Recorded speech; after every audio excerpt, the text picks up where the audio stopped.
Goeienaand, good evening, fellow South Africans and citizens of the world. Now, I don't think there's one of my subscribers who lives in South Africa who won't have been touched by what's happened in the last 7 days in South Africa. You know, the violence, the looting, the attacks on trucks, and all these sort of things that have just been going on for days now. And apparently, like a cancer is just spreading through the country. And I just want to project 7 days ahead from now. Okay, let's say it's next weekend and things don't get better. You're going to have a huge problem when it comes to getting food and other necessities of life from your local shop, because they're going to start running out. Trucks won't be delivering. You're going to have increasing roadblocks. It's going to become more and more chaotic, and we'll witness in 7 days' time. We'll do a date stamp now, and this time next week we'll have a look at what's happened in South Africa. But look, if there's one thing I must appeal to you about, if you're listening to this video, and that is, please prep. And if you don't believe me, this is from the Consumer Goods Council of South Africa.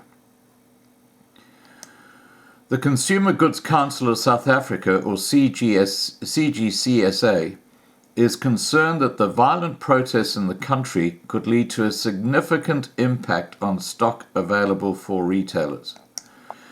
CGCSA CEO Gwarega Mangozi told Fin24 earlier this week that one of its biggest members in Gauteng, a manufacturer who he preferred not to name, has between 60 to 80 of its truck deliveries disrupted for a few days in a row.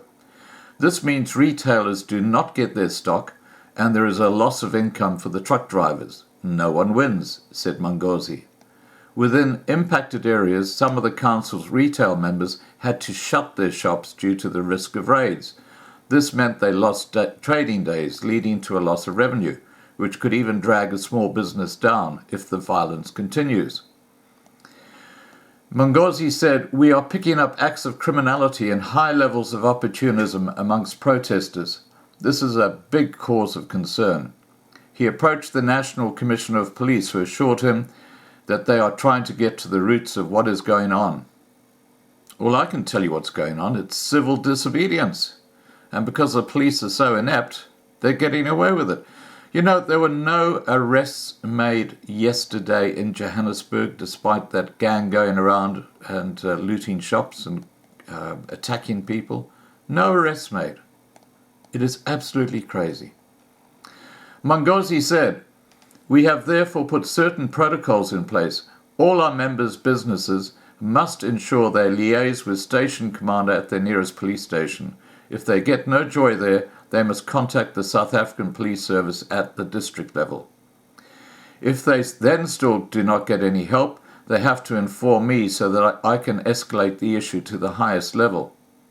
Another concern for Mangozi is what he has experienced as a lot of fake news being spread.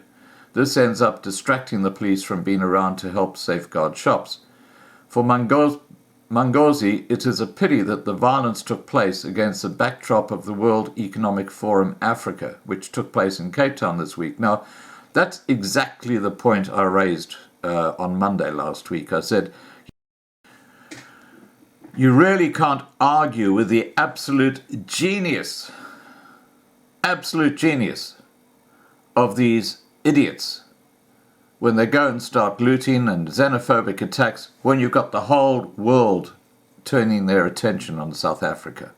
I mean, that is the one way, like what happened with the tourism industry in Durban earlier this year, where they had the rioting and rubbish all over the streets. Great for tourism operators who are looking at sending their clients to South Africa.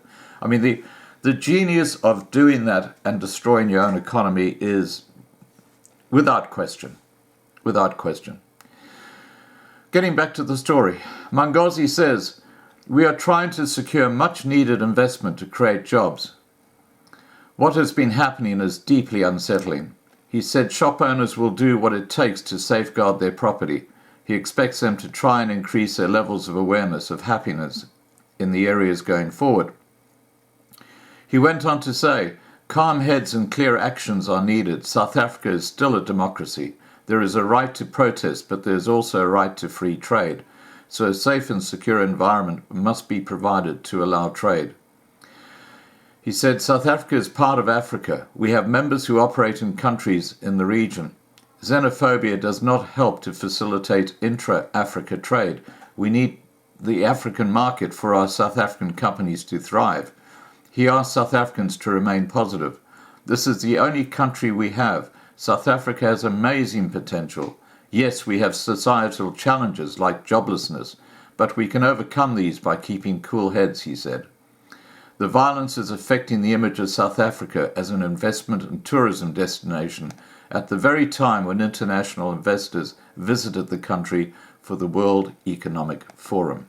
Now, the reason I'm talking about this time next week is because if things do go worse, and it appears like they're going to, just be prepared to see shops with shelves that are empty. Because that food doesn't just kind of just magically arrive and present itself on shelves. It has to get delivered. And the trucking companies are really looking carefully at the situation right now. You know, it is the country is in crisis. Okay, guys, please remember to subscribe to be kept informed. Ring the bell for the updates. Please like this video, and above all, stay safe. Bye for now.